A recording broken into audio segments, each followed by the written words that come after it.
는 국민과 대결에 무사한 권력 없었다라고 외쳤지만 아무도 들어주지 않았고 존재감 제로였었습니다. 도대체 왜 조국 후보자 임명에 검은 옷 삭발을 하는지 도무지 이해가 가지는 않습니다. 그리고 무슨 관련성 있나 생각해봐도 도무지 관련도 없지만 그래도 한번 그 이유를 찾아봤습니다. 삭발 이유에 대해 세 가지로 추론해봤습니다.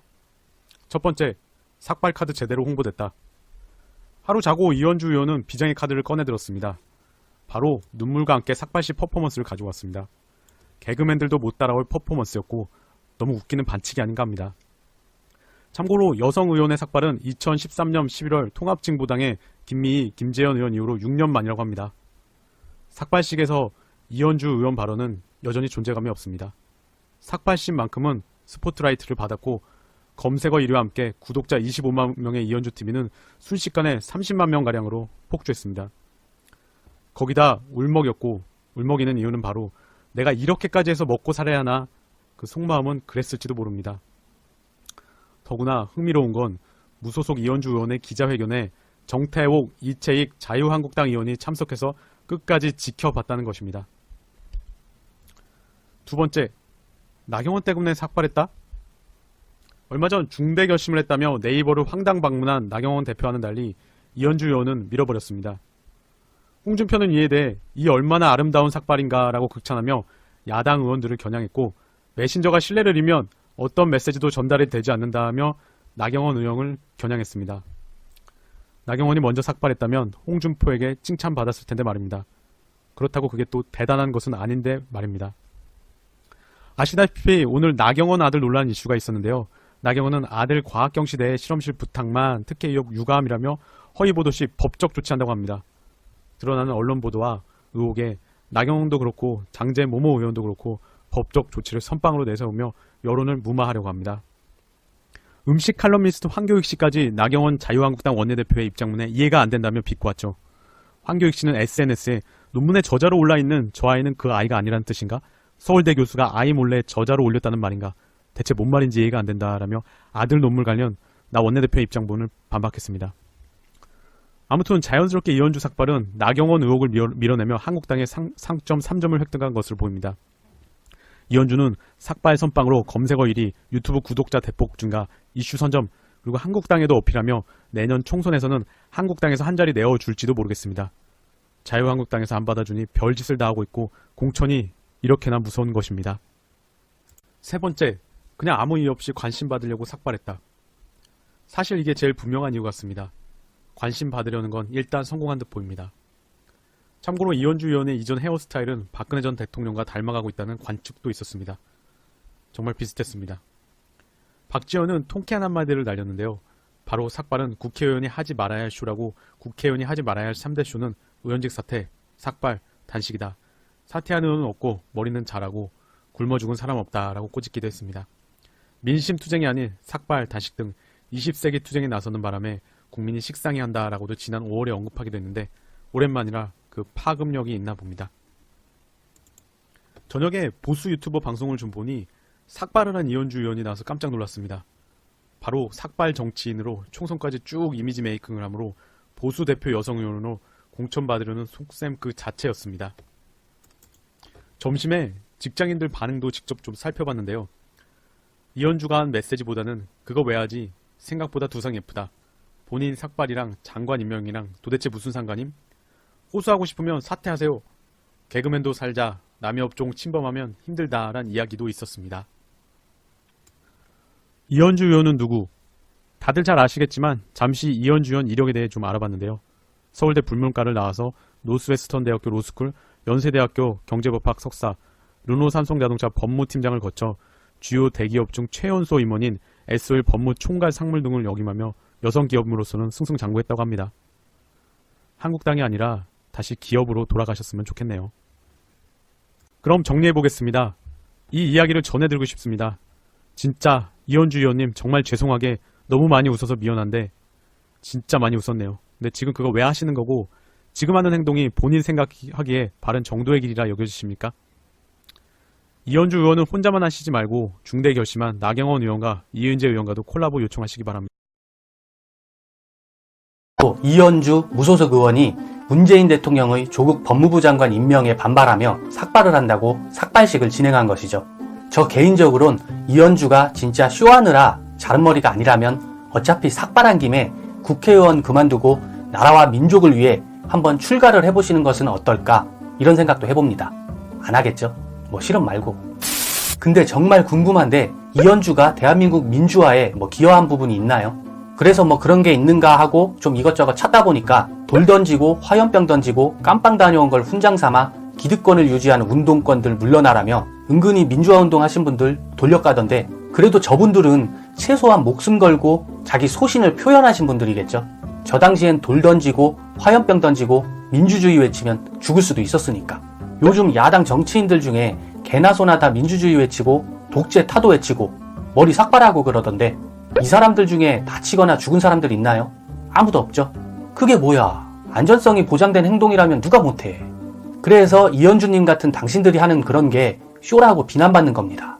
그런 퍼포먼스는 정말 생존과 직결된 상황에서 어쩔 수 없이 눈물을 머금고 삭발을 진행하는 당신이 과거에 밥순이라고 무시했던 급식 아줌마들 같은 수많은 노동자들이나 과거 민주투사들을 욕보이는 행위입니다. 신변에 아무런 위협도 못 느끼는 당신들이 하는 건 별로 멋있어 보이지 않아요. 그리고 이현주가 머리 자르면서 그러대요. 문재인 대통령의 아집과 오만으로 대한민국의 민주주의는 타살됐다고. 그냥 민주주의가 죽었다고 말하면 되지, 타살은 무슨, 네가 죽였냐? 네가 지금 대한민국 민주주의가 진짜로 죽었으면 이현주 당신은 지금 멀쩡한 몸으로 돌아다닐 수가 없어요. 진짜 민주주의가 죽었던 군사정권이나 독재정권 하에서 독재 타도랑 민주주의를 외쳤던 정치인들이 그 뒤로 어떤 삶을 살다 갔습니까? 그런 건 목숨 걸고 할 때 멋있는 거야. 목숨 걸고 민주주의 외치고 독재 타도 외치고 삭발해야 할 시절엔 절대 안 하던 인간들이 신변의 안전이 100% 보장되는 시절이 되니까 너도 나도 외치고 있어요. 졸라 얍삽하게. 그런 건 지금 나보고 하라면 나도 할 수 있고 누구나 할 수 있어. 근데 박정희나 전두환 시절엔 아무나 못했지. 그때 이제 보궐선거 때 출마를 이제 권유했었는데 그때 출마를 안 하셨어요. 예. 왜 안 하셨어요? 그 당시는 아주 비장한 분위기 속에서 그 문재인 변호사님이 저를 찾아와서 제 손을 잡고 그 당시 민주당 노무현 대통령 후보에게 저를 소개했죠. 제 인생에서 그때 출마하지 않은 것이 제 정치 인생을 가장 후회하고 있는 겁니다. 그때 만약에 출마를 하셨으면 인생이 좀 바뀌셨을 수도 있을 것 같은데요. 예, 인생이 바뀐다기보다는 제 개인 정치사에서 그 참여정부 당시에 지역구도와 맞서서 가장 먼저 싸웠던 또 사람이 될 수도 있었기 때문에 욕심을 좀 내자면 그런 기회를 놓쳤다는 것이 제게 가장 안타까웠고요. 아직도 생각나는 게 우리 문재인 변호사님께서 노무현 대통령의 지시를 받고 저 부산 진구 롯데호텔에서 저를 설득하던 거, 예, 출마를 강요했던 거. 그때 그 심성착오 훌륭하신 분의 말을 듣지 않았던 게 참 후회가 많이 됩니다. 자, 그러면은 그 후에 어떻게 살아오셨는지 짧게. 예. 그런데 이제 9.88 보선 때 그 우리 해운대 지역에서 보궐선거가 있었는데 제가 30대 중반의 나이에 선대본부장을 맡아서 그 당시에 이제 출마 후보로 차출돼서 오신 분이 최인호 의원이었어요. 지금 사하에서 국회 나오고 계신 최인호 의원이 오셔가지고 제가 선대본부장을 맡아서 선거를 열심히 뛰었고, 부산의 다른 지역에도 하나 보궐선거가 있었는데요. 한 군데 한 2배 정도 표를 많이 받았죠. 그래서 그 이후에 이제 더 이상 저희 가족이 저를 말릴 수 없었기 때문에 대선 때까지 노무현 대통령 열심히 도왔고요. 노무현 대통령께서 당선되시고 나니까 저희 아버님을 비롯해 가족들이 더더욱 이제 더 안 말리시더라고요. 이제 높은 이제 계속 갈 거다 이렇게 생각하셨구나. 그래서 2004년 국회의원 선거 해운대 기장을 후보로 출마할 수 있었고요. 예, 2004년 선거에서 낙선하고 난 이후에 서울 지역에 가서 우리 그 당시 편하게 말하자면 노빠분들이 모여서 별집에서 아주 인터넷에서 맹활약을 하던 서프라이즈 대표이사를 맡아서 참여정부를 위해서 나름 이제 음주에서 노력했죠. 원래 이제 부산에서는 그 당시에는 이제 한나라당 새누리당 그 여당 깃발만 꼽으면은 당선이 된다는 얘기가 있었고, 실제로 부산에서 노무현 대통령보다 그렇게 진짜 바보 노무현이라는 별명이 그때 나온 거죠. 그렇게 이제 계속 출마했지만 계속 떨어졌어요. 그러다가 지난 총선에서 민주당 후보가 무려 5명, 5명이나 당선됐는데, 저도 이제 그때 취재를 하면서 이거 좀 많이 바뀌고 있다, 그런 변화가 좀 있다라는 생각을 좀 느꼈긴 했지만, 이렇게 부산이 변할 수 있었던 그런 배경 힘, 그 이유는 뭐라고 생각하시나요? 사실 2016년 지난 총선에서 5분이 당선되었는데요. 그 당시 바뀐 것이 전혀 아닙니다. 2004년 총선 이후로 꾸준히 조금씩 완만하게 부산 민심이 바뀌어왔습니다. 자유한국당 지지율이 계속 서서히 떨어지고 있었고 민주당 지지율이 서서히 올라가는 그런 양적 변화는 계속 있어 왔고요. 근데 이제 2016년 시점에 되어서 그 변화가 구체적으로 당선과 낙선으로 표현될 수 있을 정도의 변화에 근접했던 거고요. 그 분위기 속에도 전체적으로 자유한국당 이길 수 있을 정도의 부산 민심의 변화는 아니었기 때문에 그 당시 당선된 5분은 개인적으로 3번, 4번씩 떨어지신 분들, 그리고 개인 역량이 탁월해서 정말 지역구, 개인 역량이 탁월한 분들이 지역구 관리를 아주 잘했던 그 5군데가 당선되었던 것이고요. 그래서 그 5분의 훌륭함과 부산 민심에 서서 완만한 변화, 그것이 만나서 지난 총선에 5분이 당선된 거죠. 이게 20대 총선 부산 지역 이제 득표율의 변화인데 19대하고 20대를 보면은 굉장히 차이가 좀 많이 나요. 그러니까는 부산 진구가 김영춘 의원일 경우에 이제 그 19대 총선에서는 새누리당 나성민 후보가 39.52%였고 민주당이 이제 김영춘 당시 이제 후보가 35%한 4% 차이는 졌다가 예, 예. 20대 총선에서는 46대 49로 4% 이제 득표율이 올랐어요. 그러니까 이런 식으로 보면은 한 4에서 5% 싸움 예, 예. 이런 그 결론이 나오게 되거든요. 예, 예. 그럼 결국 뭐냐면 이 부산 지역이 결국 내년에도 4~5% 싸움이다 이렇게 되는데 그 내년 총선 또 어떻게 보고 계시나요? 제가 볼 때요, 제가 부산 지역에서 활동해서 그런 것이 아니고요, 아마 전국에서 가장 예측하기 힘든 지역이 부산입니다. 그러니까 제가 아까도 말했듯이 부산 민심은 꾸준히 민주당의 상승세, 완만한 상승세, 그리고 자유한국당의 꾸준한 하락세를 2016년 총선까지 지속되었고요. 2018년 지방선거 때도 그런 흐름이 지속되었습니다. 근데 2018년 지방선거 때 우리가 거의 구청장 선거를 거의 싹쓸이 했거든요. 예, 그렇죠. 그럴 수 있었던 이유는 민심이 그만큼, 그러니까 싹쓸이 할 정도로 민주당이 지지세가 강한 부산 지역으로 바뀌었다기보다는요, 완만하게 변화된 건 틀림없지만 그 당시 북미 정상회담이라는 정말 엄청나게 임팩트에 있는 외교적 변화가 있었고요. 그 당시 이게 다 문재인 대통령 덕분에. 예, 그리고 또 하나는 그 문재인 대통령이 지난 지방선거 기준으로 취임하신 지 1년밖에 안 됐기 때문에 그 촛불 민심이 국정농단 세력을 심판해야 된다는 그 강한 열망이 여전히 강하게 남아 있었죠. 근데 이제 지금 기준으로 보면 이제 지방선거 1년 끝나고 난 뒤에 북미 정상회담 같은 경우에 그 당시에 굉장히 임팩트가 있었지만 그것이 뭐 종전선언, 평화협정 이런 구체적 성과로 지금 아직 돌아오기 전까지는 이제 그 임팩트는 약화됐고, 또한 촛불 민심이 국정농단 세력을 심판한다는 것도 이제는 한 2년쯤 지났기 때문에 문재인 대통령이 취임하신 지가 그 동력도 좀 약화된 것 같아요. 그래서 이제 지금 그 반면에 경제적 어려움이나 경제적 우리 대한민국 사회가 갖고 있는 양극화에서 비롯된 경제적 불만은 아주 커진 편이죠.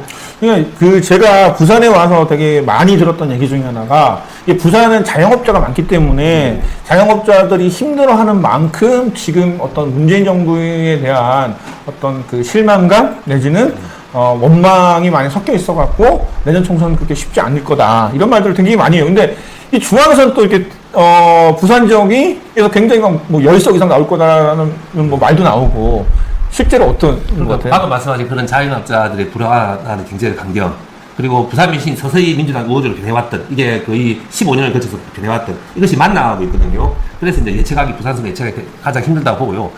중앙부대에서 부산을 낙관하는 이유는 요 앞에 1년 전에 지방선거 때 워낙 부산 선거가 크게 이겼기 때문에 그렇죠. 구의원, 구청장. 그 결과 현상만 보고 지금 계산할 말씀하고 있는 거예요. 근데 그 본질을 한꺼풀 안쪽을 보면 제가 앞에도 말했듯이 그 촛불 민심이 이제 유효하지 않고, 그리고 북미 정상회담이 준 임팩트도 사라졌고, 그렇기 때문에 남아있는 거는 유일하게 이제 경제적 불만, 그리고 우리 부산 민심이 서서히 민주당으로 가까웠던 거, 이 충돌 지점에서 어떤 결론이 날 것인가, 예, 이런 상황 같다고 저는 보고 있습니다. 배신의 아이콘이라고 부르는 이현주 의원이 이제 부산 영도에 출마한다는 말이 나와요. 예, 예. 김무성 의원은 예전에 그 이현주 의원이 출마를 하면은 줄 것처럼 얘기를 하고 있어요. 원래 권력은 자식간에 내놓지 않는데 여기에 조고 이제 전 민정수석이 이제 영도에 출마한다는 말도 있어요. 자, 일단 이현주 의원이 영도에 출마 가능성이 좀 있어 보입니까? 이현주 의원 같은 경우는 워낙 그 문재인 정부 공격수, 네, 그렇죠. 이런 이미지를 많이 가지고 있어서 전국적인 인지도는 있지만 영도라는 한 지역을 놓고 경쟁력 있는 후보인가에 대해서는 저는 전혀 그렇게 생각하지 않습니다. 왜냐하면 김무성은 또 지금 한번 초선 한번 하고 영도 사람이 아니라 영도를 잠깐 왔다가 또 지금 사라지잖아요. 네, 그렇죠. 예, 그 영도 앞에 지역 국회의원들 대부분 그랬거든요. 그래서 영도 주민들 같은 경우에는 그렇게 떠내기가 오는 걸 원하지 않는다고 보고 있고요. 명분 없이. 그래서 지역에 착근해서 지역에서 오랫동안 활동해서 물론 오히려 영도 사람들 원하고 있다고 생각하고요. 과거 우리 민주당 의원께서 좋은 말씀하셨죠. 영도가 아름다운 바닷가이긴 하지만 철새 도래지는 아니잖아요. 그래서 그렇게 철새가 갑자기 오는 것에 대해서 영도민들이 별로 큰 반향을 일으키지 않을 거라고 보고 있습니다. 그리고 조국 수석 같은 경우에는 아니 저 정도 되는 능력과 인지도 있는 분이 부산에 오면 좋죠. 저도 오면 좋겠다고 생각하고는 있지만 어떻게 이성적으로 생각하면 조국 수석 같은 분은 중앙 무대에서 서울에서 전체 전국의 총선에 도움이 되는 그런 큰 활동을 할 수 있는 분이기 때문에 저는 서울에서 그리고 정부 부처에서 그런 활동하는 게 실질적으로 부산 총선에도 더 도움이 된다 그렇게 생각하고 있고요. 더 중요한 건 본인이 이게 직접 선수로 출마한 마음 자체가 전혀 없는 것 같아요. 기장군에 대해서 한번 얘기를 좀 나눠보겠습니다. 자, 기장군이 이제 그 현역이 있는 윤상직 한 자유한국당 의원인데 제가 이제 조사하면서 이게 내년 총선에서 가장 큰 변수가 될 게 이제 오규석 군수. 그 오규석 군수가 이제 3선이죠. 네. 그런데 이 오 군수가 그 공무원 승진의 인사 개입 혐의로 재판을 받았고 유죄가 나왔어요. 그래서 벌금 1,000만 원 받았는데 이게 금고형이 아니면은 이제 당선 무효형이 아니라서 이제 뭐 출마가 가능성이 있는데 이 오 군수가 만약에 내년에 총선에 출마를 하게 된다면은 삼선 군수가 갖고 있는 어떤 조직력, 그다음에 파워, 이 공무원 동원력 이런 거 따지면 굉장히 막강한 후보가 되지 않을까요?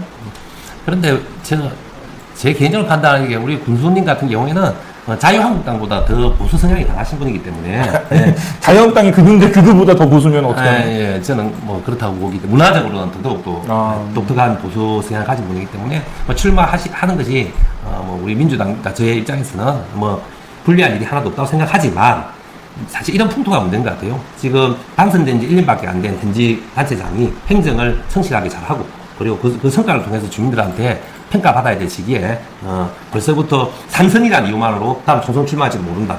그래서 정치의 공방에 끌어들여서 같이 논의하는 것이 뭐 그렇게 적절한가 싶고요. 그래서 저는 오히려 다른 차원에서 정치공학적으로 내년 총선에서 현직 군수가 출마하는 게 저한테 유리한가 불리한가 이런 관심보다는요. 기장군이 아주 독특한 데입니다. 부산에서 기장군만 이렇다 이런 점이 아주 많습니다. 그래서 방금 뭐 직권 남용으로 벌금 1,000만 원을 받아가지고 지금 재판 중인 것도 있지만요. 기장군은 부산 전체에서 갈라파고스 제도 같은 곳입니다. 갈라파고스 섬. 부산은 고립돼서 행정적 문화적으로 굉장히 70년대 행정 문화를 유지하고 있습니다. 현대 민주주의가 아닌. 그래서 저는 그런 것을 고쳐나가는 선거 이후를 떠나서 그런 데 관심이 많습니다. 근데 지금 이제 보통 사람들이 이제 기장군 하면은 제일 먼저 떨어지는 게 원전밖에 생각이 안 나거든요. 예. 저도 이제 기장 쪽에 원전 문제 때문에 취재를 한번 간 적이 있는데 그 기장과 원전을 뗄 수 없는 그런 이슈인데 의외로 기장에 계신 주민들이 원전 찬반 여론조사를 하면은 찬성 비율이 좀 높아요. 그 이유가 뭘까요? 외부에 계신 분들은 그걸 아주 신기하게 생각하던데요. 네. 내부에 있는 분들은 별로 신기하게 생각하지 않고 자연스럽게 이해하고 있습니다. 왜냐하면요. 원전을 통해서 수십 년 동안 우리 기장 국민들이 피해를 입고 재산권 침해를 비롯해서 많은 그 어려움을 겪었잖아요. 그런데 이제 지금 여론조사를 해서 원전 그 반대 이런 것이 크지 않은 이유는요 이런 겁니다. 원전을 통해서 원전을 통해 받는 교통은 현실적으로 감수할 수밖에 없는 부분이고요. 이제 그렇다면 원전을 통해서 반대급부의 혜택, 이익을 받을 수밖에 없는 입장이잖아요. 요구할 수밖에 없는 입장이고. 그래서 원전에 반대한다고 하는 것이 마치 그런 반대급부의 혜택, 당연히 받아야 될 보상 이런 것도 좀 위축되지 않을까에 대한 걱정. 네, 이런 것이 이런 심리에서 비롯됐다고 보고 있습니다. 제가 이제 뽑아본 자료가 뭐냐면 이제 17대부터 20대까지의 총선 관련된 이제 득표율인데 우리 최 위원장님이 나왔던 17대 2004년도가 그때 이제 열린우리당 그다음에 당시 후보가 안경률 한나라당 그때 득표율이 안 후보가 55% 정도 나왔고 우리 최 위원장님 35% 정도 나왔습니다. 근데 당시에 35%는 그렇게 나쁘게 나온 건 아니라고 저는 보거든요. 예. 그때 당시 보면 뭐 15%, 뭐 10% 넘기가 뭐 2004년만 해도 사실 민주당에서 후보 찾기가 쉽지 않은 동네였죠. 그러다 이제 18대에는 이제 출마 안 하셨고 그때 이제 안경률 후보가 이제 다시 나왔고 50%가 넘었고 그때 이제 친박